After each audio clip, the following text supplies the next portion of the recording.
Thank you. Yeah. Let's hear it from Melissa Etheridge. Thank you, Melissa. So much. Tracy, come on up. Tracy Johnson going to do a little Q&A with Melissa. Thank you, Tracy. Wow. Wow. Hey, thanks. I've been seeing you perform for many years, more years than either one of us probably care to admit. You still bring the same energy and passion and performance. How do you do it? Oh, I love it. That's why. I love it. And there's people here, and I love to sing for people. No, it works. It helps if you... thank you. It helps if you love what you do. And that I do.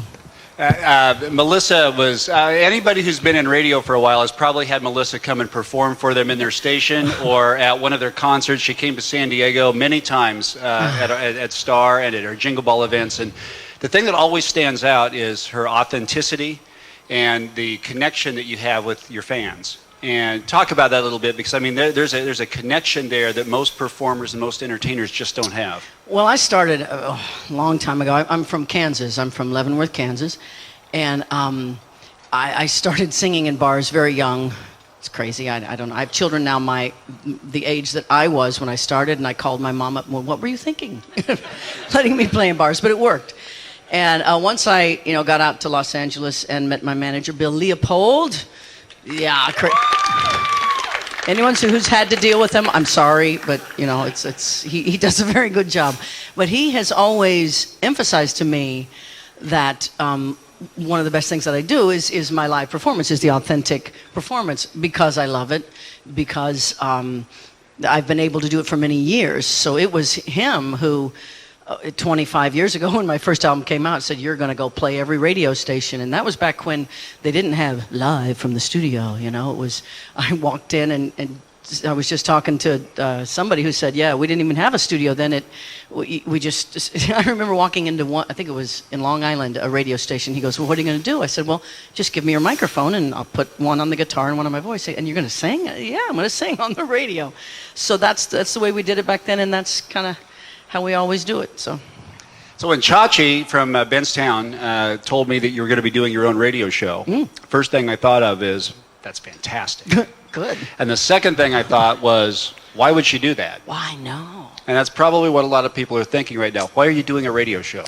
Why? Because my journey, my life has been very rich, very filled with all kinds of things. And the choices that I've made in the last 20 years as an artist and as a person have really opened up the world to me. And I found in my connection with people that a lot of times the personal part of what I do, whether it's just being open about who I am, or going through cancer, or having children, and all the experiences that I have it's connected me with people.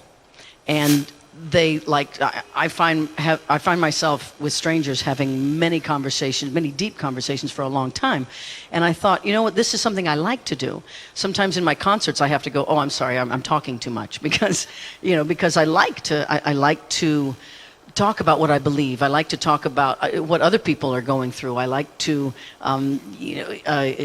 be in the human experience, and especially nowadays when things are so changing and crazy, and I'm turning 50 next month, and here we are, and we're supposed to be in charge now, and us grown-ups now, and I love connecting with people, and I love radio. I think radio is still a very, very exciting place in this world of media and everything that's out there. Radio is still this theater of the mind, this great place you can go to.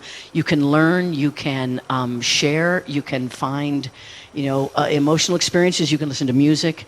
And I love that place. I always have, from Johnny Dolan's and WHB back in Kansas City to all the radio I listen to here in LA. I love it.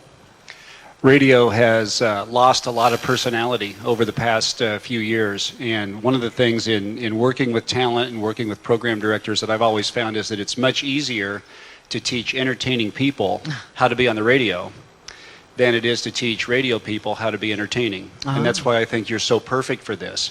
But what's the show going to be about? What's it going to be like? Nothing. Seinfeld. It's a Seinfeld. Yes, it's a Seinfeld radio show. What's it going to be about? It's about evening time. It's about people.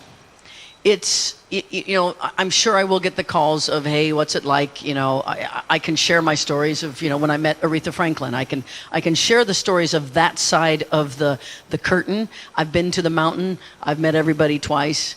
I've been there. I've also had my own life experiences. I know, believe me, everyone in the world has been touched by cancer and the health situation in our country, in our world. I love talking about that. It's about where we're going as a people and growth and light. I've been on the other side of sort of the cynical meanness. I think that can be over now, and I certainly don't have that in my body. There's a place for it, absolutely, but I don't have that. And I like to push sort of the spirit of lightness of where we are and what I'm doing, what I've done, the choices I've made, and maybe listening. Probably my favorite part of the show is when I actually talk to people on the radio. I love that. I love, call in. I'm going to talk to you. I'm going to listen. Maybe we'll find something out. Maybe we'll just share something. And we also talk to a lot of interesting people. I like to do a segment of people that are doing something in the world to change. Not the ones that you see on the front page of the paper, but the people that have the real stories. So a positive message, shared experiences, interactive with the audience, and a lot of stories about your life and your history and stories from the road. And sounds like I can't wait to hear it. Oh, good. Does anybody have any questions about the show or about Melissa? It's a good time. I'm not gonna keep you here all day, but if anybody has anything they always wanted to ask Melissa Etheridge, now's the time to ask. See, they know everything. I've talked so much about my life. They know everything already. Is the cancer? I tell you, when I'm in concert, there's a part of the concert before I do the song "I Run for Life," where I tell them, I say, it's been 6 years, and for 6 years I've been cancer free, and then they always yay, and they always applaud, because cancer is. People wonder. It's that big dark cloud that unfortunately has touched so many people. I am completely cancer free.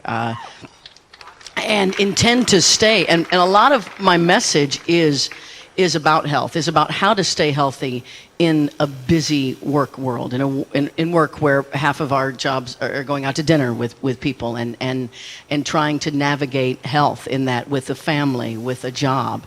And I love talking about that because I have a lot of thought about that. But I am very healthy. Thank you.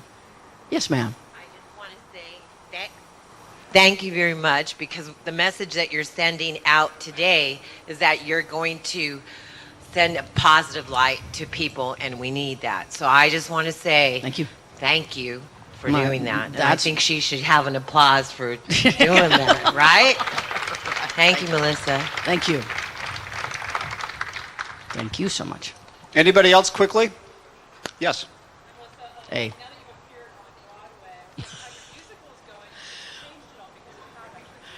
Oh my gosh, the other thing.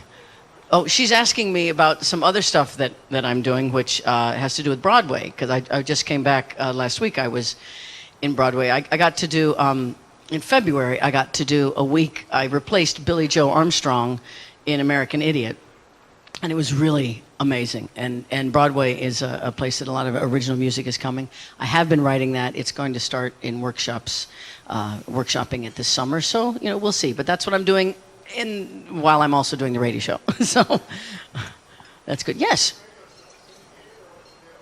What about the radio show? Yeah, it's. So you want to hear it? It's syndicated. It's Benstown Media. I think the website is on the flyers that are on your table. There's a demo up on the website. And in fact, when you go there, they're also doing a contest where everybody here can go in and enter to win Melissa's iPad with music selected by Melissa. And that'll be up for the next couple of weeks. But you can hear the demo on there, and there's some video on there as well.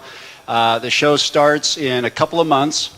And I think you can tell from Melissa's passion for it and the intimacy that she has, not just with her fans, but that she connected with you here, and the way she can tell a story and her life experiences and all that she has going for her. It's going to be a very dynamic show. So like I said, I can't wait to hear it. And radio needs people like you. Cool. And radio needs talent like you who can really connect with people intimately in the most intimate medium that there is. And it's a perfect match. Intimate. That's a good word, because it is very intimate. I find that, and I love working with Benstown. They've been great, and they've hooked me up with Heather, my producer, who's talking to my manager right now, and she helps me a lot in bringing things to me. Sort of her 30-something single woman lifestyle. And it's actually very interesting coming from a mother now and seeing things and keeping things current to me. She's always asking me, and I'm like, I don't know who that is. What are you talking about? And then I give her my opinion, and it's a lot of fun. Melissa, thank you for being here. Thank you for coming, and best of luck with the show. Thank you so much. Enjoy yourself, and thank you all for coming out here. Thank you.